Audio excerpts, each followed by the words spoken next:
think we're all rested enough. Let's move out. We're slowly but surely getting closer to that World Tree. Poppy just hoped Master Pawn and others also heading for World Tree. Hoping is all we can do on that front.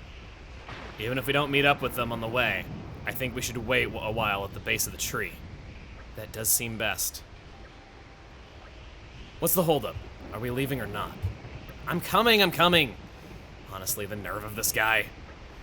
It looks like the next stage of our journey will have to be through that opening. Yeah, let's get moving. Hey everybody, it's Chugga Conroy. Welcome back to more Xenoblade Chronicles 2. Last time, we made it to the land of Moratha, down below the Great Void around the World Tree. This time, we press onward. We have our next destination, Malicious Dimitri. I could make a lot of very spoiler jokes about Fire Emblem, and I'm not going to do that, no. Besides, we already have our Fire Emblem sword fighter in this game. Her name's Mythra. So, as we go onward, we have Bridget engaged on Rex, and I didn't get a chance to talk about that really because we were too busy gushing over Jin mindlessly. I'm mad enough to admit it. So, going in here, first off, his collar is popped! First one I've ever seen in the wild. This artwork is awesome. I can see some people thinking that Rex's default artwork doesn't look too good, but here, this picture is awesome. It sold me on this new outfit so much. I prefer it in this artwork to the actual model. They just did such a good job with it. I really love that. Second, Bridget. First off, affinity charts are shared between drivers, same as using an overdrive. For all intents and purposes, Rex is just a living overdrive now. I'm one landmark away of all the times I could have possibly checked this chart. I just had to walk into this one. Rex has access to every non-story rare blade that we've come across. Zenobia is normally on Zeke, Corvin is on Morag. He's got all of them. We can do anything we want, almost. He cannot disengage Mythra. Off topic, I just happened to check Rex's affinity chart and he can afford Picture of Health. Nice one. Only one skill left to go. Okay, moving on. I chose Praxis for the third blade to have on Rex because she has a break art. I've always kind of wanted to use Praxis on Rex because the only reason I didn't was Rex already having Wolfric. And between Mythra's damage and Bridget's Bridgetness, we're gonna be generating a lot of aggro with Rex. It would be nice to have a break art and treat him essentially as a tank. Bridget's skills stay the same, so he is made decently tankable between that and Mythra's Foresight. You just can't stack the two like you usually would. There's that keen eye. Oh, Kendra! I liked a girl named Kendra once. It ended very awkwardly. Let's not get into that. Let's do a break. And going over what Bridget does on Rex. If I can get into that in a moment. Fusion combo, please. Anytime you're ready. Bridget no longer has her break art. Heat Rush is increased damage to toppled enemies. Storm Spin is AoE and does more damage at low health. And Phantom Flame is a perfect evasion art. Her fourth art is aggro up, which I decided not to do because I didn't feel like it was really needed. It's something, I guess. The skills are pretty good on Rex with him being a pretty good evasion tank with his decent agility, but it just doesn't compare to somebody like Mythra on him. Oh, he did the thing! He did the thing! Don't rest on your laurels. It's not me resting on my laurels I'm worried about. You did the one-man driver combo! You're so cool! I'm sorry. Yeah. So she's all right. It just doesn't work out all that well. Bridget's bread and butter is her break art, and she just doesn't have it here. It's disappointing, and it's true. She was meant to be with Morag. There's also just the fact that Bridget is better when she's on a driver other than Rex because Mythra and Bridget working together is such a good combo, and Bridget is bad when you keep switching off of her, and Rex is going to want to switch to Mythra to topple. Skyward done. Why here?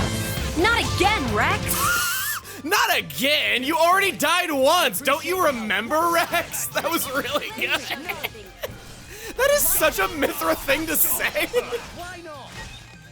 I don't think I've ever heard that line. If I did, it was in the cacophony, and I never could hear it over that. Gotcha. Make sure to use it sometime. I can guard Lady Morag ever more closely. You're not doing a very good job of it right now. Okay, that's just rude. I want to get back to Morag as much as I can. Old Machine. And here I thought dead body was an interesting quest to give her. What is that? That is super neat looking. I thought that was going to be a texture from Xenoblade Chronicles X, because there's a lot of monitors that look like that, and the interface of the skull, whenever you see characters inside of it, looks that way with the circle around it. It's not, but it's very on brand. Old machine, how do you like being a Mashu? Defense system activated. Garasha Sovereign detected in vicinity of Highway 8. Eliminate Garasha Sovereign from Highway 8 to claim reward. What's it mean by that? Time-worn machine! A lot better than a time-warner machine, I'll tell you that. Well, we'll keep following the natural path. I'm not gonna explore too much of the land of Moratha right away. It can be rough going fighting enemies with just these two, even with how strong they are.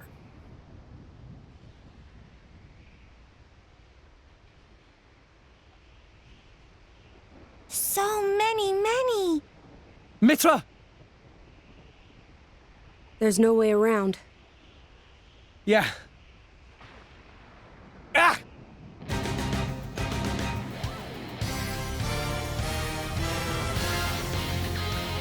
No time to play around. No arguments there. No option but to wipe them out. Let's do it.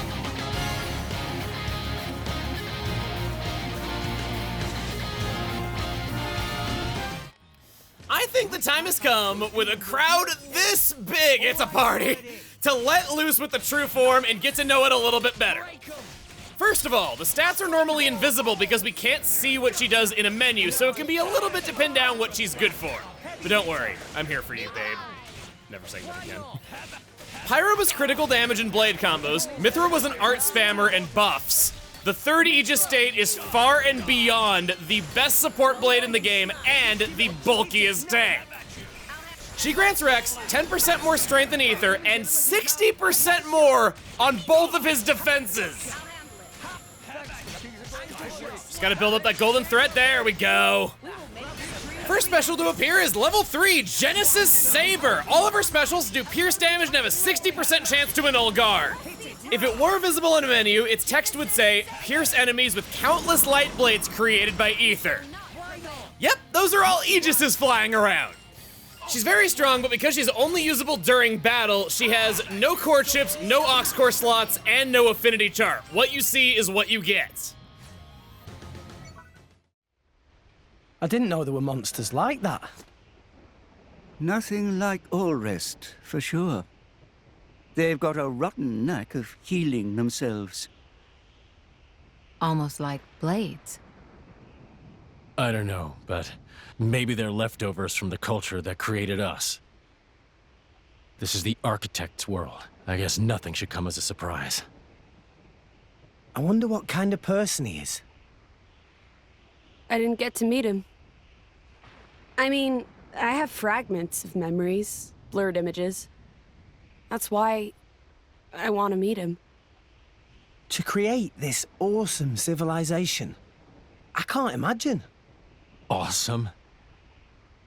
This? Huh? It's a heap of smashed up crap. Look at it. It was melted by a warhead or something. All that's buried here is the hubris of mankind. If the architect was born here, then he must be as flawed as any other. No different from you people of Allrest. Why do you hate us so much? What is it that you think we've done?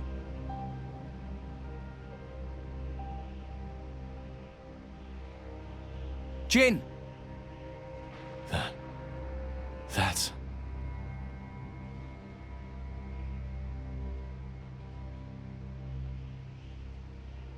Torna.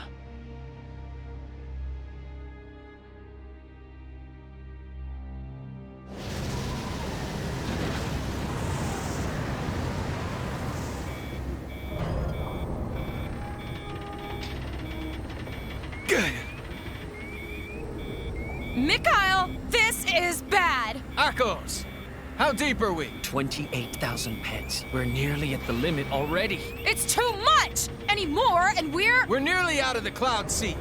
Just hold on a bit longer. Yeah, but... What about Jin? Are we just gonna abandon him? Well, I mean, Just a little bit more.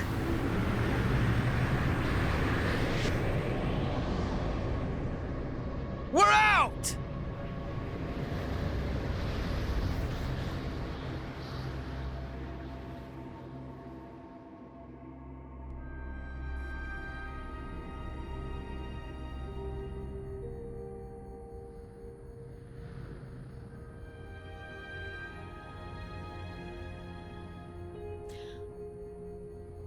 this is the land of Moritha.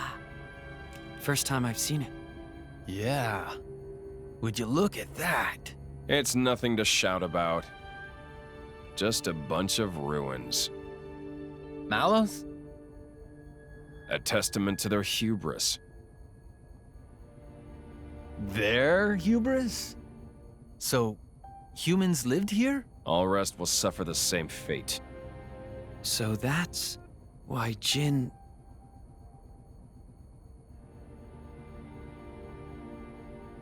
Is it really justified?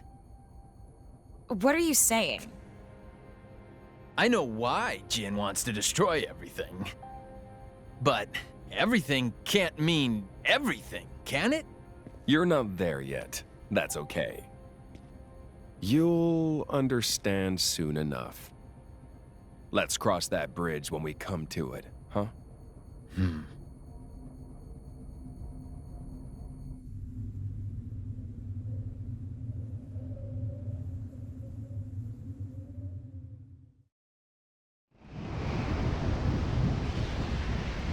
I'm going over there. The Tornin Titan looks like he's quite eager to see it up close. I think anyone would be curious. Come on, let's go with him. Agreed. To Jin, it's an eternity, but to Mithra, it was only a few days ago. No! We lost the upper hand. Not a moment of— Whoa! That was jump scare crap! Oh my god! I appreciate how creepy this place is. I think it's great when Xenoblade scares the player a tiny bit. And this gets the atmosphere very right, though, but yikes! I don't play in first-person mode all that much, though, but yowza, maybe I should start. That gave my heart a nice jump start. Used the wrong art. That was bad. Okay, topple him? I'm pretty weak. It's getting kind of hard to stay alive. Don't have my golden thread.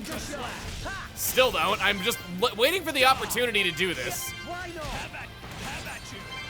Fine, I'll run around and grab the potions because you're too mad to do it. I am not gonna get a chance to use these other specials without a chain attack, am I? Not what I meant to do. Well, Jin just beat the you-know-what out of the guy before we could do it. A big theme in the story is what immortality would do to someone, and why dying is an important part of life. You see it in Pyra and Mithra being immortal and wishing that they could just rest from all the bad memories they've built up over hundreds of years. They bring this up themselves multiple times, that it's hard to live with. Mithra created Pyra to essentially make this whole conflict her problem. And you can see how it manifests in Jin too. Meeting other people who are like people you once knew but aren't them, it would be enough to make the world feel small and broken after a long enough lifetime. I can't speak for everyone. Everyone handles tragedy differently, and that's another thing that we see here between the differences in Mithra and Jin. But a thing that I very much appreciate is how Mithra immediately— she sounds and talks different after talking about her suicidal thoughts and deciding that she also doesn't want to live in fear, much like Mia decided. I like that because whenever I've had real tragedy in my life, I can't— just simply talking about it, usually I noticed an immediate difference. It didn't instantly heal me. It didn't instantly make the problem go away, but I felt a difference. Talking about it is important. It doesn't make you weak, it doesn't make you any less of a person. It's an important part of life. Things like therapy exist for a reason. We have these things because with the right people, they can work.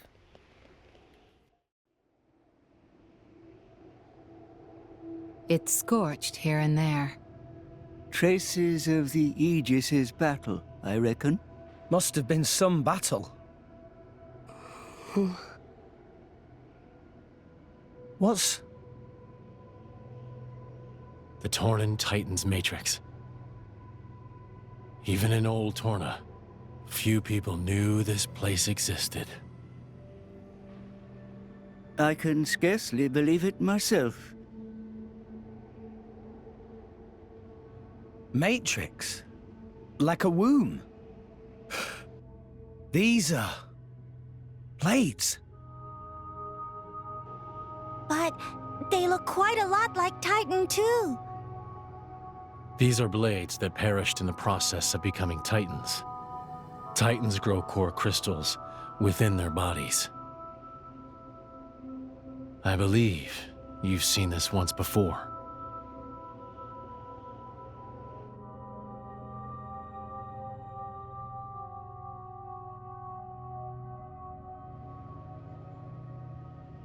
Blades. They aren't truly immortal. They are born from Titans.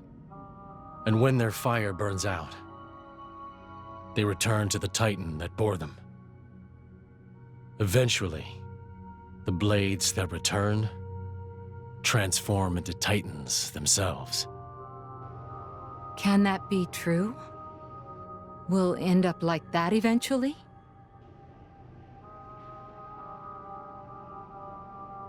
Mithra? Yes. It's true. The new Titan has no memory of its life as a blade, just like returning to a core.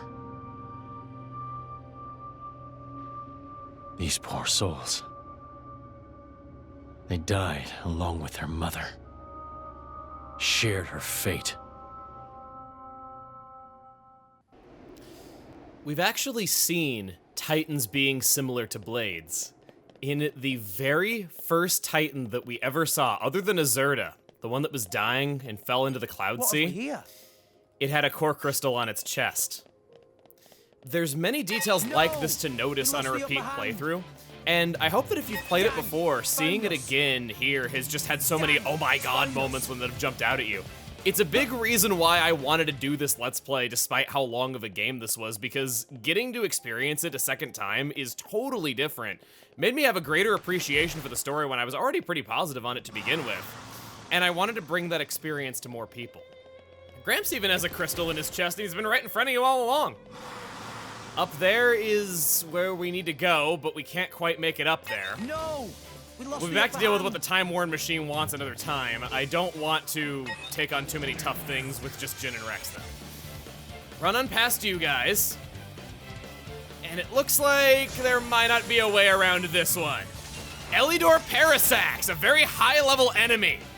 Parasax are enemies that we saw. Oh my god. No, I'm not fighting all these enemies. There's no chance of winning. It isn't over yet, my boy. Get up, boy. I appreciate the help. My name is not Boy, it's Rex. We've been through this. You and Malus just love calling me that. Go, go, go. Come on, come on, come on, come on, go, go, go, go, go. If I die outside of a battle, I don't get to keep it. Made it. There's not a lot of areas to skip travel here. It's very worth it to just run past.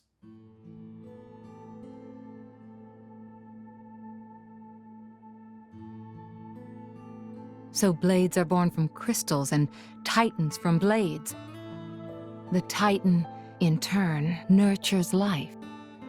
And someday, births new core crystals. Right. That's the life cycle of a blade. It is the way that the architect ordained for the world. Old Torna worshipped this cycle. In old Torna, we revered the Titans, feared them. It was the sacred foundation of Torna, a nation where humans and blades lived in harmony. But humans couldn't live like that. The battle with Malos marked the end. It wasn't long after you and Adam left Torna. He did it. That worm of Malthus. The Praetor? What did he do? The one who really destroyed this place, it wasn't the Aegis. It was him. Huh?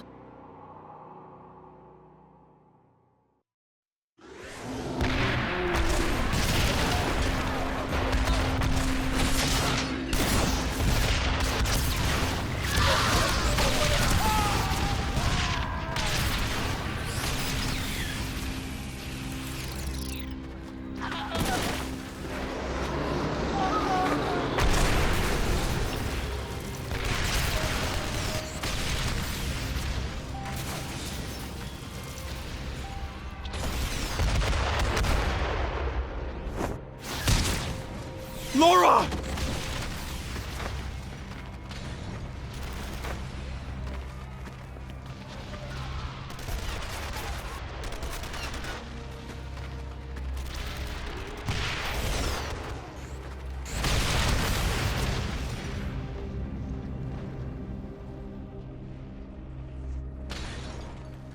Find them! They must be somewhere nearby!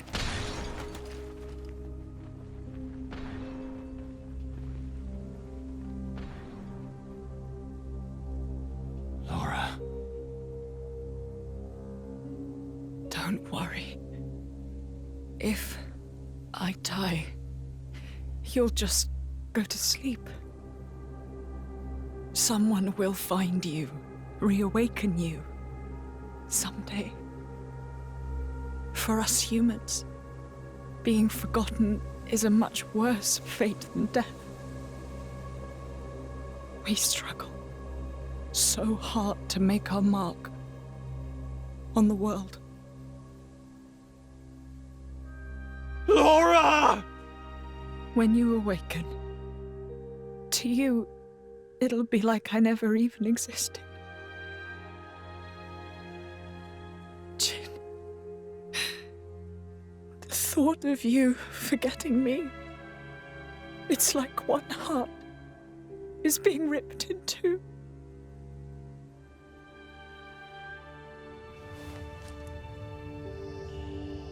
I won't forget you. I refuse to forget you. How could I ever? I thought I was ready for this. But now the time has come. I'm hopeless. I'm so sorry to do this to you.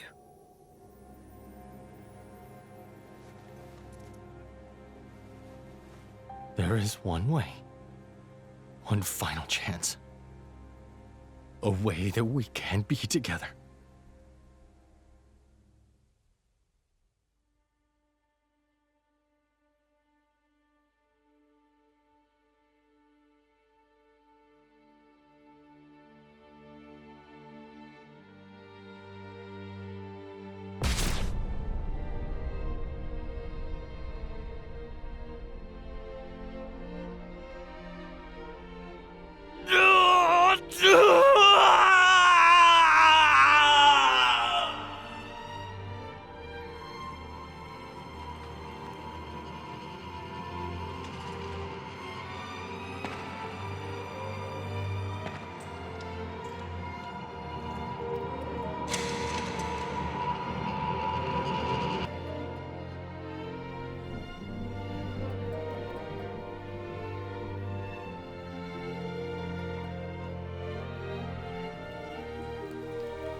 I ate her.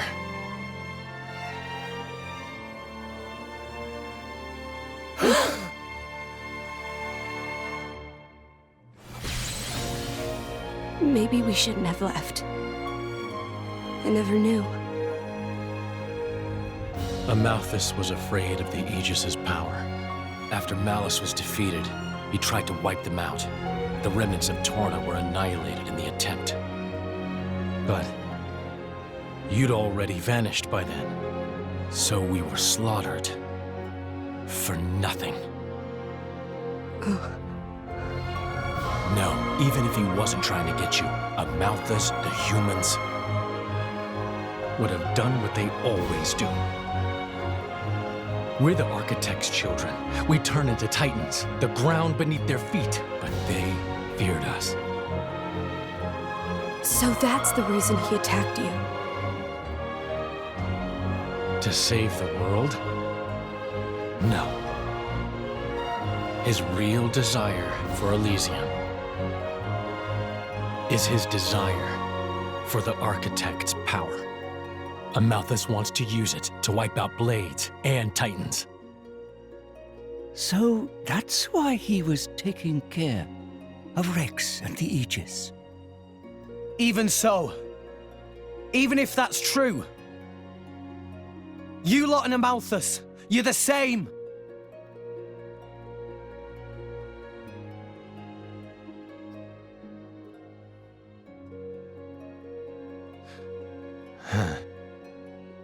Didn't you say you wanted to destroy the world? Take out the Architect himself? I did say that. You know, I'm not so sure. What? I don't buy it. I can't believe that's what you're really trying to do here. Why do you say that? Haven't we... I could tell when we were fighting. I saw it in your eyes. The sadness. It was the look of someone who just wanted to die. Someone with no other way out. You know, it was the way Pyra looked the first time we met.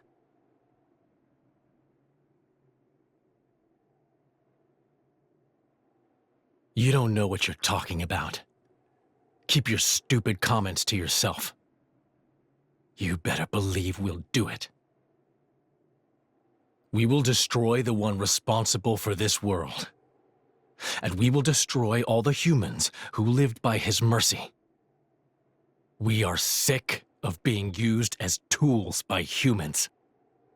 Well then, there's only one thing to do.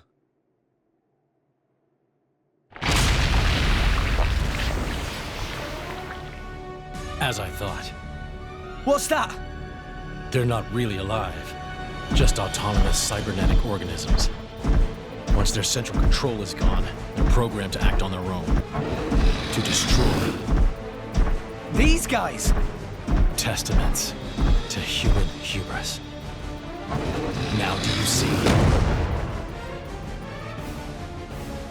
Do it like I showed you. If you try to fight Infernal Goldo in the usual way, you're going to struggle to take him down. Or her, you don't know.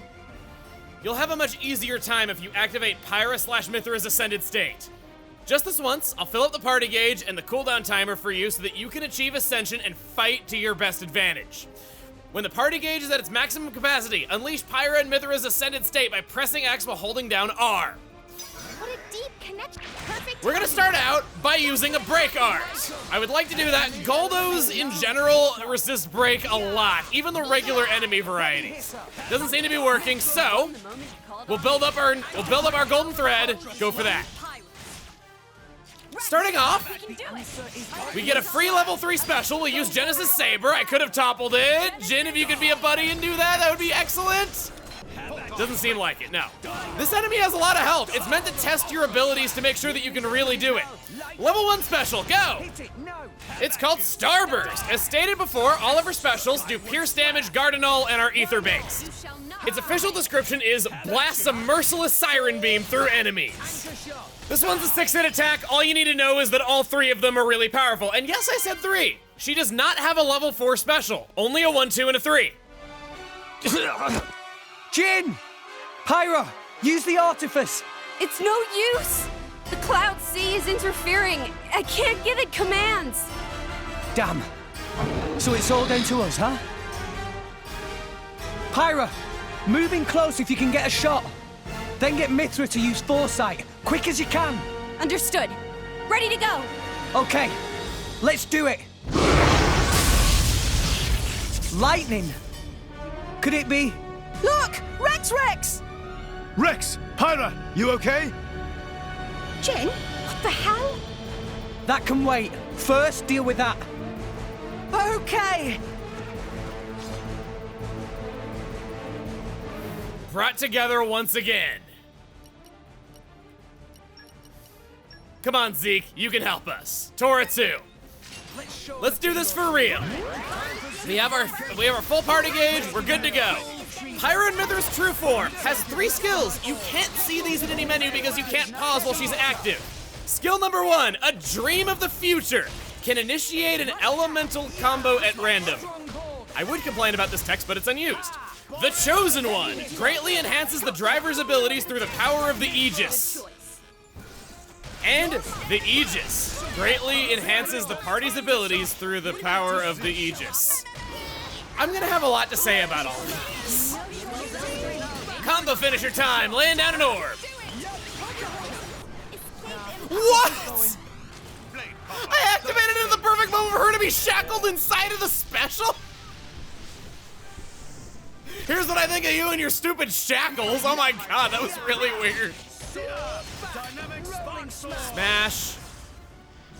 Anytime, Mithra, anytime. I need potions pretty badly. We're not healing up much. I just realized we don't have a dedicated healer for this, so we really need to rely on the evasion. This enemy calls in help, and it can be very difficult to deal with. Going over these battle skills with any modicum of detail, a dream of the future. Lets you perform any stage of any blade combo and makes it so her specials hit all of the orbs during chain attacks. Full bursts are now doable. The Aegis is the aforementioned 100% critical hit rate for the whole party and buffs the entire party's evasion and accuracy rates by 50%. This effectively means that she has 4 skills because Mithra's Foresight stays active regardless of which blade it started as. I guess that's why they call it Foresight. The skill also reduces enemy resistance to break, topple, launch, and smash by 50%, and increases enemy item drop rate by 100%. And the Chosen One! She fully heals Rex upon being summoned, draws all aggro, and she cannot lose this aggro. Makes Rex immune to the driver combo and all debuffs. It even comes with an unbeatable status built in, where Rex will survive for 5 seconds on 1 HP and then get instantly healed 1 time per fight if he was ever going to die. When she blocks, she hits with Ether Spike damage. And then, all damage done by Rex is treated as though it's hitting the enemy's elemental weakness, regardless of what element it is. This pairs remarkably well with Adenine and should be considered for any party she's involved in, and she's effectively never dying. And as if that wasn't enough buffs already, she's so good in chain attacks. All of her specials are very powerful, they're strong multi-hit attacks. And like I said, she can damage all of the orbs at the same time. Pandoria? Astounding. You ready for this, Tora? This could be bad, actually. I don't know what I'm gonna get out of the deal. Poppy Alpha, go! If you can smash that light orb, that'd be really nice. We do! Let's keep it up. Magnificent. Level 2 special. First time we're seeing this. Radiant Flare! Magnificent. Time for a Zeke special. Some attacks just feel so cool to use, and that's one of them. I can't get enough of that thing. It's so satisfying to mash that B button while that's happening. It just feels awesome. Poppy Alpha, go again. That's a lot of positives. I've already gone over the negatives early on, like lack of customization. But if there's really anything else that I could say that's negative, it's the fact that Lightspeed Flurry does not count for her. She keeps Foresight, but not Lightspeed Flurry. She needs to rely on pouch items and accessories to be able to recharge her arts and specials quickly. Items are now more important than ever. And QT is going to finish it off. Always Tora being a cute little show stealer. 2 million damage! Yeah! Don't get carried away with that power.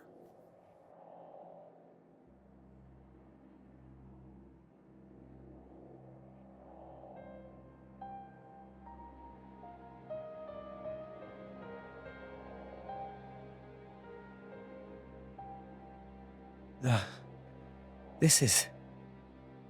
Rex? What's matter? Find something? No. It's nothing. We talk about what to do next. Rex should join. Yeah. Okay.